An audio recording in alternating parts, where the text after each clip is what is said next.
ഇന്ന് നമ്മൾ അനിയത്തിമാരെയും വല്യമ്മയും ഒക്കെ കാണാൻ വേണ്ടിയിട്ട് അവരെല്ലാം വീട്ടിലേക്ക് പോകാമെന്ന് വിചാരിച്ച് അങ്ങനെ ഇറങ്ങിയതാണ്. അപ്പോൾ പോയപ്പോൾ തന്നെ നെഹ്റു ഭയങ്കര ഉറക്കത്തിലായിരുന്നു.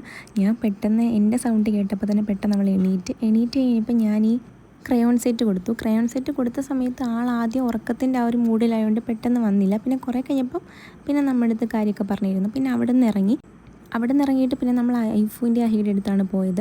അങ്ങനെ അവിടെ പോയപ്പോൾ അവർ ട്യൂഷനിലായിരുന്നു. പിന്നെ നമ്മൾ വിളിക്കാനൊക്കെ പറഞ്ഞ് അവിടെ നിന്ന് വിളിച്ചുകൊണ്ട് വന്നു. അപ്പോൾ അവൾ വന്നിട്ട് ട്യൂഷനിൽ പഠിപ്പിച്ചതും പള്ളിയിൽ പഠിപ്പിച്ചതൊക്കെ നമ്മളെ കേൾപ്പിക്കുമായിരുന്നു. അങ്ങനെ അവളെല്ലാം പറഞ്ഞ് കേൾപ്പിക്കുകയൊക്കെ ചെയ്തു. അത് കഴിഞ്ഞപ്പോൾ പിന്നെ അണ്ണനുമായിട്ട് കമ്പനിയായി. അപ്പോൾ പിന്നെ ഇൻഡിപെൻഡൻസ് ഡേക്ക് അവർക്ക് സ്കൂളിൽ പോയതും അതേപോലത്തെ ഫ്ലാഗും കാര്യങ്ങളും ഒക്കെ അവളിങ്ങനെ കാണിച്ചുകൊണ്ടിരിക്കുമായിരുന്നു നമ്മളെ. അത് കഴിഞ്ഞപ്പോൾ പിന്നെ അവൾ കുറച്ച് കഴിഞ്ഞപ്പോൾ ഫോൺ കണ്ട് പിന്നെ ഇങ്ങനെ ഫോണിൻ്റെ അകത്ത് പിന്നെ അത് അഡിക്റ്റായിട്ട് അവിടെ അങ്ങ് ഇരിക്കുമായിരുന്നു. പിന്നെ നമ്മൾ തിരിച്ച് വരുന്ന വഴിക്ക് ഒരു ഷേക്ക് കുടിക്കാൻ വേണ്ടി കയറി. അങ്ങനെ 2 ഷേക്കൊക്കെ കുടിച്ച് നമ്മൾ തിരിച്ച് വീട്ടിലേക്ക് വന്നു. അപ്പോൾ അത്രേ ഉള്ളൂ. ബൈ.